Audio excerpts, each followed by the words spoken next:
এবার আরো একটি গুরুত্বপূর্ণ খবর, জয়গাঁয় কোটি কোটি টাকার টেন্ডার দুর্নীতি। অভিযুক্ত জয়গাঁ উন্নয়ন কর্তৃপক্ষের ইঞ্জিনিয়ার পার্থসারথী দাস স্ত্রীর নামেও সংস্থা খুলে বেআইনি টেন্ডার, এমনকি টেন্ডার ছাড়াই কোটি কোটি টাকার বরাত।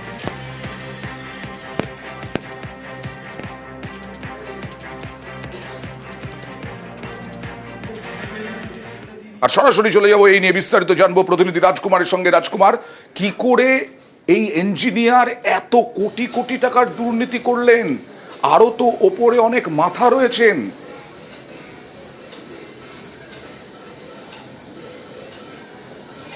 একদমই অয়নদা, এটাই হচ্ছে সব থেকে গুরুত্বপূর্ণ প্রশ্ন। এই যে পার্থপ্রতিম দাস একজন সামান্য অ্যাসিস্ট্যান্ট ইঞ্জিনিয়ার, এক্সিকিউটিভ ইঞ্জিনিয়ারও নন তিনি, একজন সামান্য অ্যাসিস্ট্যান্ট ইঞ্জিনিয়ারের পক্ষে কি করে এই ধরনের দুর্নীতি করা সম্ভব হলো, সেই প্রশ্নই কিন্তু এখন জয়গাঁর আকাশ এবং বাতাসে ঘোরাফেরা করছে।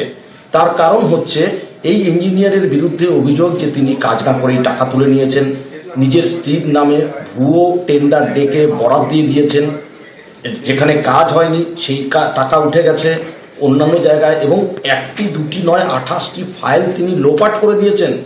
এত সাহস এই ইঞ্জিনিয়ারের আরো করতে এই ইঞ্জিনিয়ারের বিরুদ্ধে কি পদক্ষেপ?